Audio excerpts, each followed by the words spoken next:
Hello guys, very welcome. बहुत समय से मैं वीडियोस नहीं बना रहा हूँ, मैं कहीं बिजी था। ठीक है। So within 1 week CAT exam is there. 26 नवंबर को कैट का एग्ज़ाम है, राइट। तो मैं सोचा आप लोग के लिए कुछ मैं 2-3 टिप्स बता दूं। बहुत इंपॉर्टेंट सेक्शन है ज्योमेट्री का, कैट का, राइट। इसमें 2-3 क्वेश्चन फिक्स होते हैं, इस टॉपिक से आते हैं। सो 3 चीज मैं बता रहा हूं, एक है एप्लोनियस थ्योरम और एक है एंगल बाइसेक्टर थ्योरम। इससे रिलेटेड क्वेश्चन आता है जनरली कैट एग्जाम में। ये आप लोग फॉर्मूला प्लीज नोट डाउन कर लो, एप्लोनियस थ्योरम और एंगल बाइसेक्टर थ्योरम। ठीक है। सॉरी, मैं कुछ दिनों से वीडियोस नहीं ला रहा था, आई वॉज बिजी समवेयर, है ना। So let's see then. और होप आप लोगों का क्या कहते हैं। मैं बताने से पहले आप लोगों से ये भी पूछ लूं कि बहुत सारे फेस्टिवल्स था, इसमें हो सकता है आप लोग बिजी आप लोग भी होंगे, that's why you all guys not asking. So कैसा कि आप लोग का त्यौहार क्या क्या किए हैं वो सब सारा बताते रहिए कमेंट सेक्शन में, ठीक है। सो अब आज आज मैं वीडियो स्टार्ट किया हूँ, तो अब ये कंटिन्यूसली आते रहेगा और कैट एग्जाम तक जो भी ट्रिक्स एंड टिप्स होगा मैं आपको बताते रहूँगा, ठीक है। सो एपोलोनियस थ्योरम।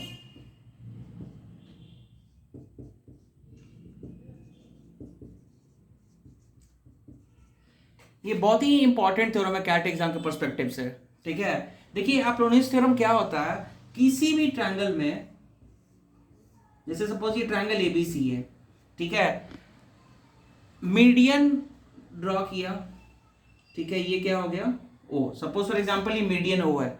मीडियन का प्रॉपर्टी क्या होता है, मीडियन जिस वर्टिसेस से भी आप किसी अपोजिट साइड्स पे क्या करते हो, आप लाइन सेगमेंट ड्रॉ करते हो, तो वो क्या करता है, 2 इक्वल पार्ट्स में डिवाइड कर देता है। ये मीडियन का प्रॉपर्टी है। तो यहाँ पे एओ मीडियन हुआ, दैट मींस बी और ओसी क्या हो जाएगा, आपस में इक्वल होगा। तो एपोलोनियस थ्योरम का मैथमेटिकल स्टेटमेंट क्या है कि A B square plus A C square, ये A C square is equals to क्या हो जाएगा, 2 times of B O square plus A O square. ये बहुत ही इंपॉर्टेंट थ्योरम गाइस, ये किसी भी एग्जाम के लिए, not only for CAT perspective exam, ये किसी भी एग्जाम के लिए बहुत ही इंपॉर्टेंट थ्योरम है Apollonius theorem. A B square plus A C square is equal to 2 bracket B O square plus A O square. इस टाइप के क्वेश्चन आप जनरली कैट एग्जाम में आप देखोगे एपोलोनियस थ्योरम। कैट एग्जाम का मतलब क्या है, वो आपसे क्वेश्चन वहां पे क्या पूछते हैं, डायरेक्टली फॉर्मूला बेस्ड क्वेश्चन तो पूछेंगे नहीं, राइट।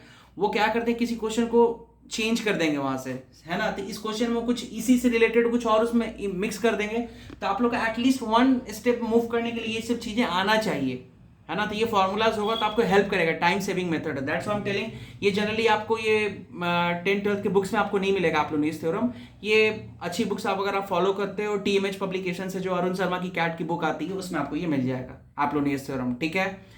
अब हम लोग बात करते हैं एंगल बाइसेक्टर थ्योरम। ये बहुत ही important, once again A B square plus A C square, A B square plus A C square is equal to twice of BO square plus AO square. This is your Apollonius theorem for any exam, CAT, management exam, SSC, any exam you go, any even teacher entrance exam, whatever you're giving, it's very important. ठीक है. Now the next thing is angle bisector theorem. Angle bisector theorem. Now suppose for example ये देखो आप यहाँ पे, suppose एक triangle ABC है, ठीक है। अगर यहाँ एंगल यहाँ से आप एक लाइन सेगमेंट ड्रॉ करो और ये एंगल बिफोर, जब लाइन ड्रॉ होने से पहले ये 60 डिग्री था, तो जब ये लाइन सेगमेंट ड्रॉ हुआ तो क्या हो जाता है, 30-30 में डिवाइड हो जाएगा। इसी को बोलते हैं एंगल बाइसेक्टर थ्योरम। सपोज ये मान लो ये ए है, ये बी है, ये एक्स है और ये वाई है। तो एंगल बाइसेक्टर थ्योरम क्या होता है, इसके करस्पॉन्डिंग ये side a by X is equals to B by Y. ये वेरी इंपॉर्टेंट थ्योरम। क्या होगा किसी भी एग्जाम में, खासकर कैट के एग्जाम में, ये 3 डेटा दे देंगे, चौथा डेटा पूछ देंगे। ये ध्यान रखिएगा, ये बहुत इंपॉर्टेंट थ्योरम। ये कब हुआ, जब ये इंटरनली बाइसेक्टर होता है। इंटरनली मतलब ये लाइन सेगमेंट इंटरनल था इस साइड के कोरस्पॉन्डिंग। ये थ्योरम हुआ for interior right, interior bisector के केस में।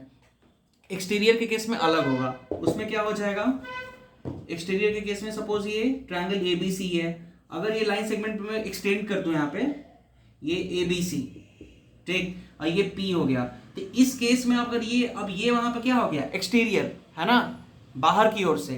तो अब यहाँ पे एंगल बाइसेक्टर का फिली फॉर्मूला में क्या हो जाएगा, ये ए ये B, suppose for example this is X and this part is Y, so now you have to write A upon Y is equal to B upon X. You please keep in mind this is for exterior bisector. So hope you guys, ये exterior के लिए है, ठीक है. So hope you guys you like this. So ये 3 मैंने अभी tips बताया, ठीक है. आप इन तीनों टॉपिक से जाकर क्वेश्चन सॉल्व करिए. 5 दिन है आपके एग्जाम में. ये 5 दिन में मेरा आपको सजेशन यही रहेगा कैट एग्जाम के लिए खासकर. तो छोटे छोटे एग्जाम्पल्स होते हैं ना, है ना, फॉर्मूलाज होते हैं, उससे रिलेटेड क्वेश्चन सॉल्व करो आप. पक्का मैं चैलेंज कर रहा हूँ, कैट का जो मैथ्स का पोर्शन होता है वो टफ होता है, but tough in the sense अगर आपको 30 क्वेश्चन आता है, अगर उसमें आप 10 to 12 करेक्ट कर दिए तो ऑटोमेटिकली आपकी परसेंटाइल 90 से ऊपर जाएगा, ठीक है. तो मैं उस अकॉर्डिंग ऐसा नहीं बोल रहा हूँ कि आपको 30 में 30 करना है, ठीक है.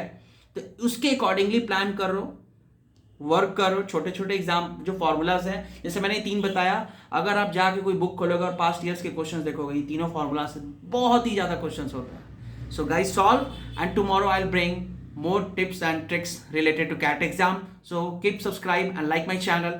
In coming days I'll bring more videos. So and even you mention each and everything in the comment section, kahan pe whether you like my videos or not, and what you did in these all festive seasons. So keep like and subscribe. Till then, bye bye, take care.